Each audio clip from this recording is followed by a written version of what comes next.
Hello, welcome to the Balanced Body Podcast. I'm Lindy Royer. I'm a physical therapist, founder and director of Park Meadows Pilates and Physical Therapy in Lone Tree, Colorado, and a Balanced Body faculty member. I'm here today with my friend Mary, who's going to help us show you some pretty easy and comfortable things to do to get some thoracic mobility into extension without injury. This is something that comes up a lot, especially with our mature clients, many of whom have osteoporosis. And one of the things that we really need to work on with them is thoracic extension. We always want to avoid flexion, particularly in a seated or loaded position with our osteoporotic patients. So Mary's going to show us two different positions, both prone and supine, where the thoracic spine is well supported, and that's going to give her an opportunity to really be able to access her thoracic extensor muscles while still maintaining core control and while still maintaining a nice cervical alignment. So Mary, can you come around into an all fours position? And we have here a 14-inch semi-inflated ball, and Mary's going to lower her sternum down onto the ball, and she's going to bring her hands underneath her. In our studio, we call this the Sphinx position. So she's going to bring her elbows, if you can just bring them a little more forward, Mary.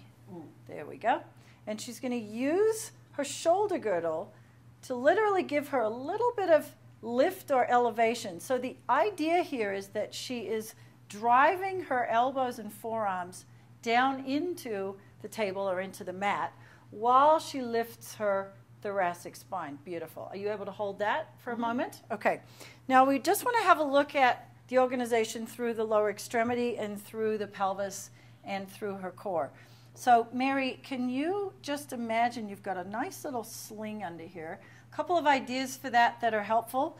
Some sort of image that will create a sense of being able to engage transverse abdominis will be really helpful here. So wrapping around, maybe floating the abdominals up, floating the pubic bone up is also really helpful. Now from here, we're just going to add a little bit of breath work to facilitate some more thoracic extension. Mary's head's in a lovely position here, so Mary, can you take an inhale? And then as you exhale, can you send your chest bone toward the ball? Beautiful. And inhale again and lengthen through the crown of your head, lengthen through the back of the neck. Good. And as you exhale, can you press the chest bone toward the ball? So you're going to come back up into that same position. So as you exhale, press the chest bone forward. The shoulder blades are sliding gently down. Neck is nice and long. Good. And inhale and soften down onto the ball. And as you exhale, slide the shoulder blades down. Press the chest bone forward into the ball. And I'm just helping to give her a little sense of sternum lift while we slide shoulder blades and thoracic facets down into extension. Last one, Mary, as you exhale. All the while she's maintaining support through her center between ribs and pelvis. Beautiful.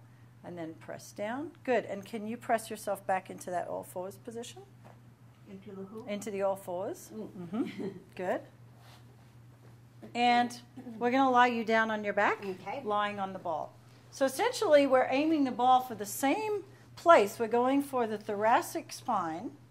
And Mary's just going to lay herself down here. That's lovely. Yep. So the ball is a little too much behind your head. So we're just going to, if you can roll yourself forward. And I'm going to roll the ball underneath and lower your head back down. Good. Now, you're going to support your head with your hands. Good. I could do that for you. No. But I'm going to have you do it. Okay.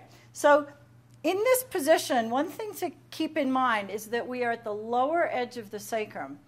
A lot of our students are used to lying on the middle of the sacrum. So it's really important here to just remind ourselves that we are a little bit lower to maintain that neutral spine. We're a little bit lower toward the coccyx or tailbone end of the sacrum. And then Mary's having her feet planted hip distance apart.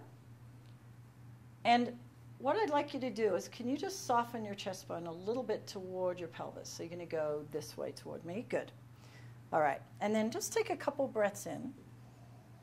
And then as you exhale, can you find that nice activation? Beautiful. So we just reminded Mary about her rib to pelvis connection.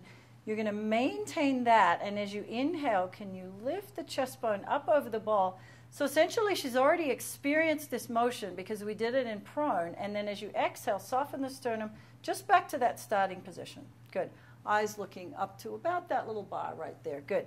And inhale as you lift up and over, keeping that connection from ribs to pelvis, lengthening out the sternum. So go that way again. This way again. Yeah. Nicely done. And exhale and soften. So what we need as a prerequisite here is Mary needs to understand and be able to execute support of her head through her arms and her latissimus and her back sling, her posterior sling, which she already knows how to do. So notice that she's been coming back to a relatively neutral position. If she didn't have osteoporosis, which Mary doesn't, we could bring her into a little bit more flexion from here. So as you exhale, can you curl forward? This is a move that we want to avoid with our osteoporotic clients. And then as you inhale, lengthen back out. So now we can take her into a more full range of motion if that's safe for her to do, which gives her even more spine mobility. And then as you exhale, curl forward. Plus it gives us a nice little added benefit of a little bit more abdominal work. Thank you, Mary, and thank you for watching.